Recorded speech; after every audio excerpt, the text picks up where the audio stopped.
কখনো কি এমন হয়েছে সারাদিন এক মুহূর্তের জন্য বসার সময় পাননি? সকাল থেকে রাত পর্যন্ত একের পর এক কাজ, অসংখ্য phone call, email, message, meeting, দায়িত্ব সব কিছু সামলে যখন দিনের শেষে একটু থামলেন, তখন হঠাৎ মনে হলো, আজ আসলে আমি কি শেষ করলাম? উত্তর খুঁজতে গিয়ে দেখলেন দিনটি যেন বালুর মতো হাতের ফাঁক দিয়ে বেরিয়ে গেছে। আপনি ক্লান্ত, কিন্তু আপনি তৃপ্ত নন। আপনি ব্যস্ত ছিলেন, কিন্তু এগোতে পারেননি। অদ্ভুত না? আমরা সময় বাঁচানোর জন্য প্রতিদিন এত চেষ্টা করি, অথচ সেই সময় কোথায় হারিয়ে যায় সেটাই বুঝতে পারি না। ঠিক এমনই এক প্রশ্ন একদিন তাড়া করেছিল একজন তরুণকে। বিশ্ববিদ্যালয়ের পড়াশোনা শেষ হওয়ার পর সবাই যখন চাকরি, কেরিয়ার আর ভবিষ্যতের পরিকল্পনা নিয়ে ব্যস্ত, তখন তিনি একেবারে ভিন্ন একটি সিদ্ধান্ত নিলেন। তিনি ভাবলেন, যদি আমি পুরো একটি বছর শুধু একটি বিষয় নিয়ে পরীক্ষা করি, যদি আমি নিজের জীবনকেই একটি গবেষণাগারে পরিণত করি, যদি পৃথিবীর সবচেয়ে কার্যকর উৎপাদনশীলতার কৌশলগুলো নিজের উপর প্রয়োগ করে দেখি, আসলেই কোনগুলো কাজ করে আর কোনগুলো শুধু শুনতে ভালো লাগে, এই প্রশ্নটাই বদলে দিয়েছিল ক্রিস বেইলির জীবন। আর সেই এক বছরের শত শত পরীক্ষা, ব্যর্থতা, সাফল্য আর বাস্তব অভিজ্ঞতার সারাংশই একসময় রূপ নেয় দ্য প্রোডাক্টিভিটি প্রজেক্ট বইয়ের। কারণ এই বইটি আপনাকে আরও দ্রুত দৌড়াতে শেখাবে না, এটি আপনাকে থেমে একটি প্রশ্ন করতে শেখাবে। আপনি কি সত্যিই গুরুত্বপূর্ণ কাজগুলো করছেন, নাকি শুধু ব্যস্ত থাকার অভিনয় করে চলেছেন?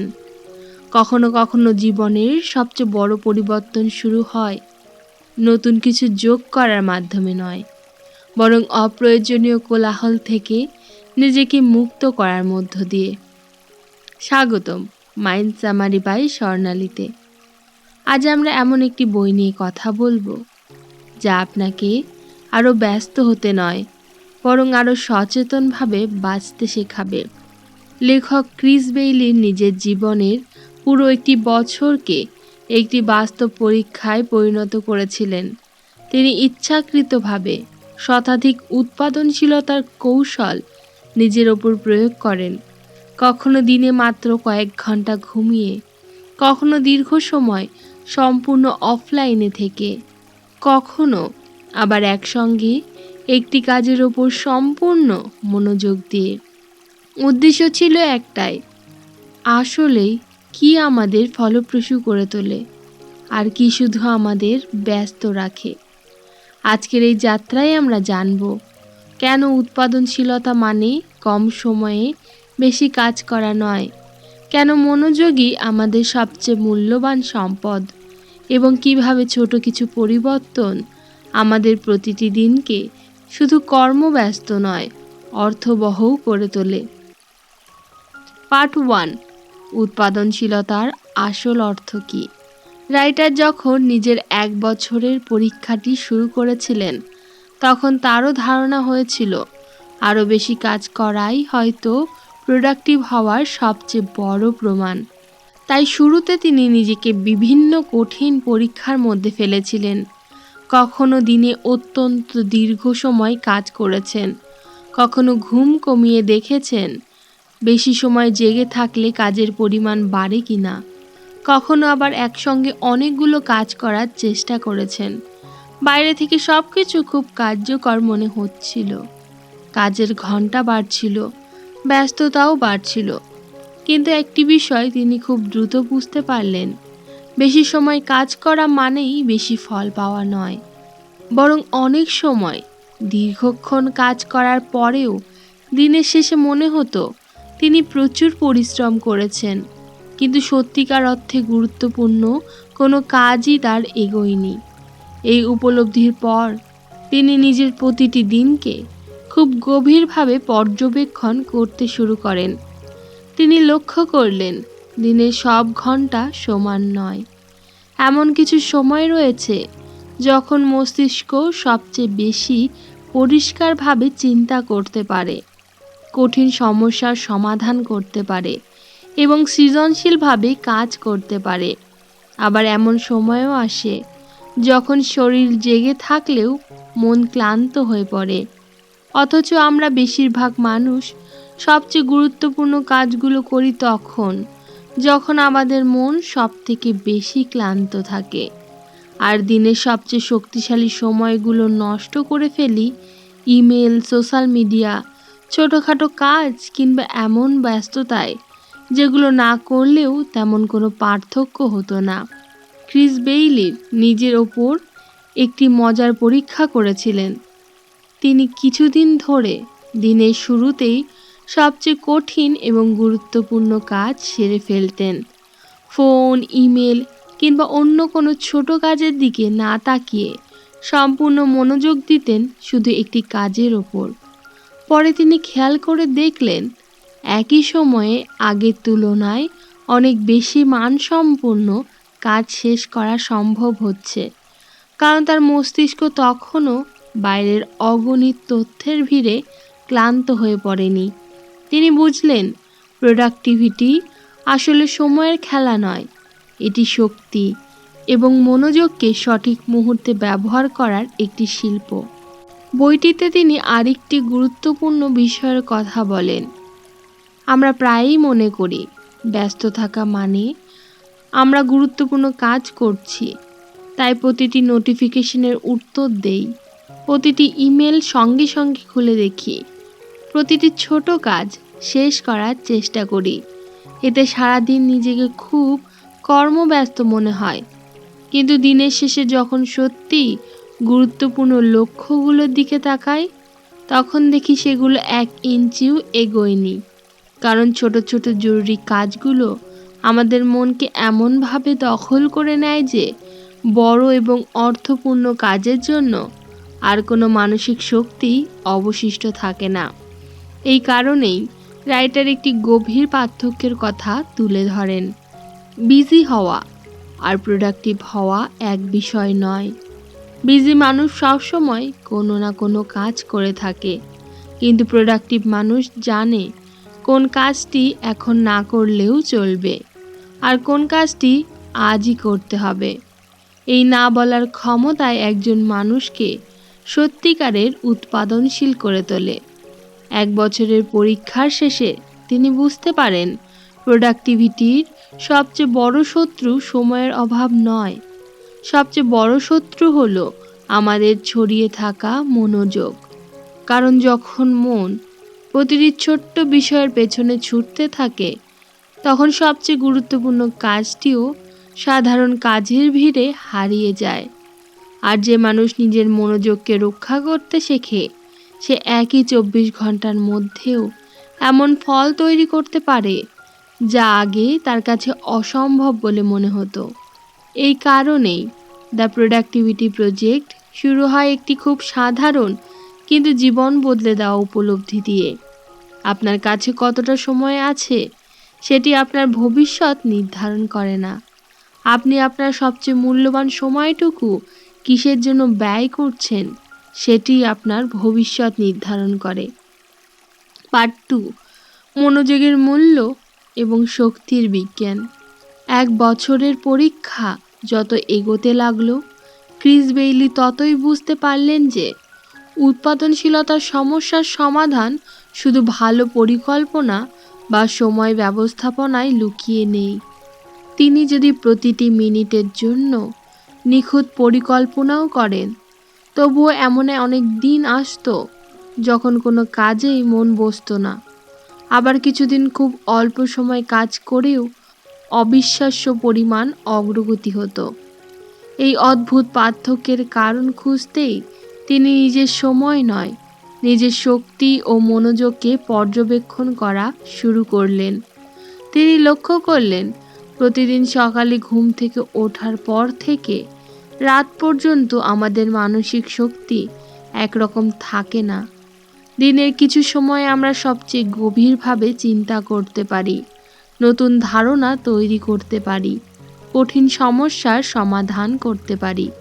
আবার কিছু সময়ে আমাদের মস্তিষ্ক শুধু সহজ পুনরাবৃত্তিমূলক কাজ করতে চায়, কিন্তু আমরা অধিকাংশ মানুষ এই স্বাভাবিক ছন্দকে উপেক্ষা করি। যখন মন সবচেয়ে সতেজ থাকে তখন আমরা ইমেল দেখি, সোশ্যাল মিডিয়ায় সময় কাটাই বা ছোটোখাটো কাজ নিয়ে ব্যস্ত হয়ে পড়ি। আর যখন শক্তি কমে যায় তখন বসি জীবনের সবচেয়ে গুরুত্বপূর্ণ কাজটি করতে। তারপর আমরা অবাক হয়ে বলি, আজ মনই বসলো না। এই বিষয়টি বোঝার জন্য রাইটার নিজের কাজের ধরন সম্পূর্ণ বদলে ফেলেন।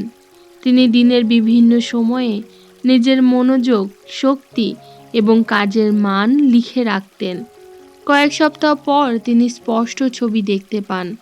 প্রোডাক্টিভ মানুষ সেই নয় যে সারাদিন সমান গতিতে কাজ করে, বরং সেই যে এগিয়ে যায়, যে জানে কখন গভীর চিন্তা করতে হবে আর কখন সাধারণ কাজগুলো করতে হবে। কারণ প্রতিটি কাজের জন্য একই ধরনের মানসিক শক্তির প্রয়োজন হয় না। এই পরীক্ষার সময় তিনি আরেকটি অভ্যাসের দিকে গভীরভাবে নজর দেন, সেটি হলো মাল্টিটাস্কিং। আমরা অনেকেই মনে করি একসঙ্গে অনেক কাজ করতে পারা একটি বিশেষ দক্ষতা, কিন্তু নিজের অভিজ্ঞতায় তিনি দেখলেন বাস্তবে আমরা একসঙ্গে দুটো কাজ করি না। আমরা খুব দ্রুত এক কাজ থেকে আরেক কাজে লাফিয়ে বেড়াই, আর প্রতিবার সেই লাফের সঙ্গে আমাদের মনোযোগের একটি অংশ নষ্ট হয়ে যায়। একটি গুরুত্বপূর্ণ রিপোর্ট লিখতে লিখতে যদি ফোনের একটি নোটিফিকেশন দেখি, তারপর আবার রিপোর্টে ফিরে আসি, তখন শুধু কয়েক সেকেন্ড হারায় না, হারিয়ে যায় সেই গভীর চিন্তার ধারাবাহিকতাও, যা একটি ভালো কাজের জন্য সবচেয়ে প্রয়োজনীয়। তাই তিনি নিজের জন্য একটি নতুন নিয়ম তৈরি করেছিলেন, যখন যে কাজ করবেন শুধু সেই কাজই করবেন। প্রথম দিকে এটি খুব সহজ ছিল না, মন বারবার অন্যদিকে যেতে চাইতো। কিন্তু ধীরে ধীরে তিনি বুঝতে পারলেন গভীর মনোযোগ কোনো জন্মগত প্রতিভা নয়, এটি একটি অভ্যাস। যত বেশি আমরা মনকে এক জায়গায় ধরে রাখার অনুশীলন করি, তত বেশি আমাদের চিন্তার গভীরতা বাড়তে থাকে। বইটিতে রাইটার আরেকটি গুরুত্বপূর্ণ বিষয়ের ওপর জোর দেন, বিশ্রাম কখনোই অলসতা নয়। একসময় তিনিও ভাবতেন যত কম বিশ্রাম নেওয়া যাবে তত বেশি কাজ করা সম্ভব হবে, কিন্তু নিজের ওপর দীর্ঘ পরীক্ষার পর তিনি বুঝতে পারলেন ক্লান্ত মস্তিষ্ক দিয়ে দীর্ঘ সময় কাজ করার মানে ভোঁতা ছুরি দিয়ে গাছ কাটার চেষ্টা করা। বাইরে থেকে পরিশ্রম অনেক বেশি মনে হয়, কিন্তু অগ্রগতি খুব কম হয়। তাই ভালো ঘুম, নিয়মিত বিরতি, শরীরচর্চা এবং সচেতনভাবে বিশ্রাম নেওয়া প্রোডাক্টিভিটির শত্রু নয়, বরং এগুলোই দীর্ঘ সময় ধরে ভালো কাজ করার ভিত্তি। এই পর্যায়ে এসে রাইটার একটি গভীর সত্য উপলব্ধি করেন। আমরা প্রায়ই সময়কে সবচেয়ে মূল্যবান সম্পদ মনে করি, কিন্তু বাস্তবে সময় একা কোনো কাজ করতে পারে না। কাজ করে আমাদের মনোযোগ, আমাদের শক্তি এবং আমাদের উপস্থিতি। আপনার হাতে যদি পুরো দিনও থাকে কিন্তু মন ক্লান্ত থাকে, তাহলে সেই দিনটি খুব দ্রুতই হারিয়ে যাবে। আবার কখনো মাত্র 2 ঘন্টায় সম্পূর্ণ একাগ্রতা এমন ফল তৈরি করতে পারে যা 8 ঘন্টা ছড়িয়ে ছিটিয়ে থাকা ব্যস্ততাও পারে না। আর এই কারণেই দ্য প্রোডাক্টিভিটি প্রজেক্ট আমাদের একটি নতুন সংজ্ঞা দেয়। উৎপাদনশীলতা মানে নিজের দিনকে যতটা সম্ভব কাজে ভরে ফেলা নয়। উৎপাদনশীলতার মানে হলো নিজের সেরা শক্তিটুকু এমন কাজের জন্য সংরক্ষণ করা যা সত্যিই আপনার জীবনকে সামনে এগিয়ে নিয়ে যায়। কারণ দিনের শেষে মানুষ তার কাজের ঘন্টা দিয়ে নয়, তার মনোযোগের মান দিয়েই নিজের ভবিষ্যৎ তৈরি করে। পার্ট 3, ব্যস্ততার শেষ প্রান্তে যে জীবন অপেক্ষা করে। 1 বছরের দীর্ঘ পরীক্ষার শেষে ক্রিস বেইলি কোনো অলৌকিক কৌশল আবিষ্কার করেননি। তিনি এমন কোনো গোপন সূত্রও খুঁজে পাননি যা মানুষকে রাতারাতি অসাধারণ উৎপাদনশীল করে তোলে। বরং তিনি যত গভীরে গেছেন তত বুঝেছেন যে আমাদের উৎপাদনশীলতাকে শুরু থেকেই আমরা ভুল বুঝে এসেছি। আমরা ভেবেছি আরও বেশি সময় কাজ করাই সাফল্যের চাবিকাঠি। আমরা ভেবেছি প্রতিটি মুহূর্তকে ব্যস্ততা ভরে রাখাই দায়িত্বশীল হওয়ার প্রমাণ। অথচ বাস্তবে মানুষকে ক্লান্ত করে কাজের পরিমাণ নয়, বরং অর্থহীন কাজের বোঝা। মানুষকে ভেঙে দেয় সময়ের স্বল্পতা নয়, বরং প্রতিদিন এমন অসংখ্য সিদ্ধান্ত নেওয়া যেগুলো অধিকাংশেরই তার জীবনের সঙ্গে কোনো গভীর সম্পর্কই নেই। রাইটার উপলব্ধি করেন, আমরা সারাদিন ধরে শুধু কাজ করি না, আমরা সারাদিন ধরে নিজের মনোযোগকে বিক্রি করে চলি। একটি নোটিফিকেশন আমাদের মনোযোগ নিয়ে যায়, একটি অপ্রয়োজনীয় মিটিং আমাদের শক্তি কেড়ে নেয়, একটি উদ্দেশ্যহীন স্ক্রল আমাদের চিন্তার গভীরতাকে নষ্ট করে দেয়।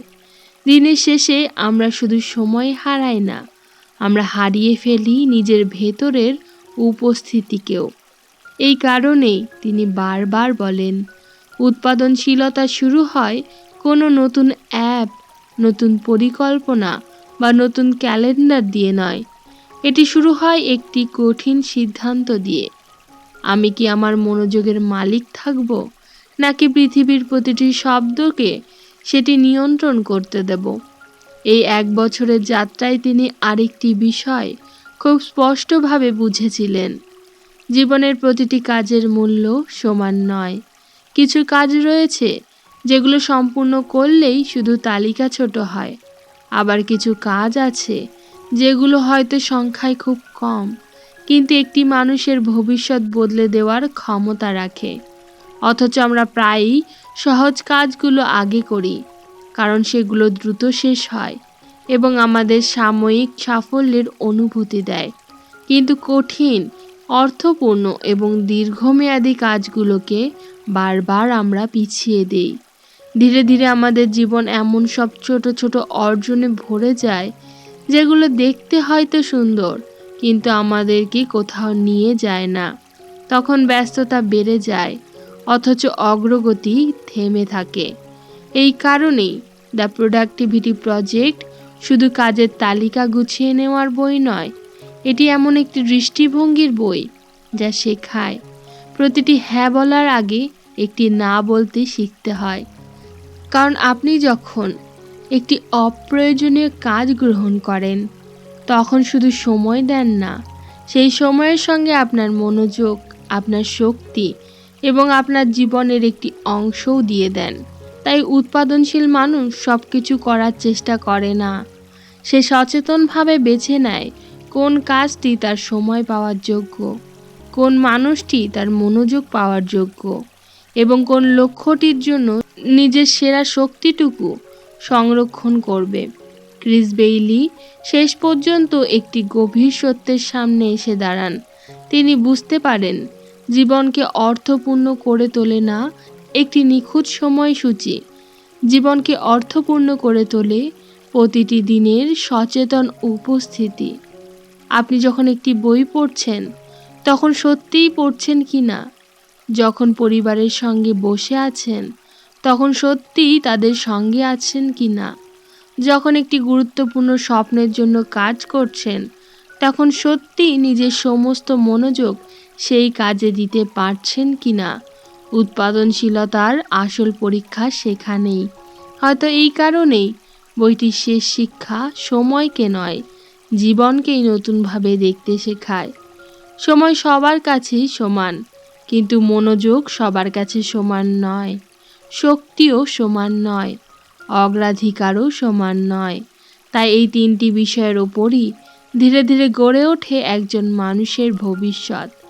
আমরা প্রতিদিন যা করি তার সব কিছু আমাদের জীবন বদলায় না, কিন্তু যে কয়েকটি কাজ আমরা সম্পূর্ণ মনোযোগ, সম্পূর্ণ সততা এবং সম্পূর্ণ উপস্থিতি নিয়ে করি, শেষ পর্যন্ত সেগুলোই আমাদের পরিচয় হয়ে দাঁড়ায়। 1 বছরের পরীক্ষা শেষে রাইটার শুধু আরও উৎপাদনশীল মানুষ হয়ে ওঠেননি, তিনি আরও সচেতন মানুষ হয়েছিলেন। তিনি শিখেছিলেন ব্যস্ততা কখনো সাফল্যের প্রমাণ নয়, ক্লান্তি কখনো পরিশ্রমের মাপকাঠি নয়, আর সারাদিন কাজ করাও কখনো অর্থপূর্ণ জীবনের নিশ্চয়তা নয়। সত্যিকারের উৎপাদনশীলতা তখনই জন্ম নেয় যখন আমরা সময়কে শুধু পূরণ করি না, তাকে উদ্দেশ্য দিই। যখন আমরা কাজের সংখ্যা বাড়াই না, বরং প্রতিটি গুরুত্বপূর্ণ কাজের গভীরতা বাড়াই। যখন আমরা প্রতিটি দিনকে শেষ করার চেষ্টা করি না, বরং প্রতিটি দিনকে অর্থপূর্ণ করে তোলার চেষ্টা করি। আর হয়তো এই কারণেই দ্য প্রোডাক্টিভিটি প্রজেক্ট শেষ পর্যন্ত একটি উৎপাদনশীলতার বই নয়, এটি এমন একটি জীবনের গল্প যেখানে মানুষ সময়ের পেছনে দৌড়ানো বন্ধ করে, নিজের মনোযোগকে ফিরে পায়, নিজের শক্তিকে সঠিক জায়গায় ব্যবহার করতে শেখে এবং উপলব্ধি করে একটি অর্থপূর্ণ জীবন তৈরি হয় না শত ব্যস্ত দিনের ওপর দাঁড়িয়ে, বরং সেই অল্প কয়েকটি সচেতন দিনের ওপর, যেদিন আমরা সত্যিই জানতাম কেন কাজ করছি, কার জন্য কাজ করছি এবং কোন জীবনের দিকে ধীরে ধীরে এগিয়ে যাচ্ছি। মনে রাখবেন, সময় কখনো আমাদের হাতে বেশি বা কম থাকে না। পার্থক্য তৈরি করে আমরা সেই সময়ে কতটা সচেতনভাবে বাঁচতে শিখছি। আমি স্বর্ণালী, আপনি দেখছেন মাইন্ড সামারি বাই স্বর্ণালী। এমন আরও গভীর, শান্ত এবং জীবন উন্নয়নমূলক বইয়ের সারাংশ পেতে ভিডিওটি লাইক করুন, শেয়ার করুন এবং চ্যানেলটিকে সাবস্ক্রাইব করে রাখুন। আবারও দেখা হবে প্রোডাক্টিভিটির নতুন কোনো একটি অধ্যায়ে।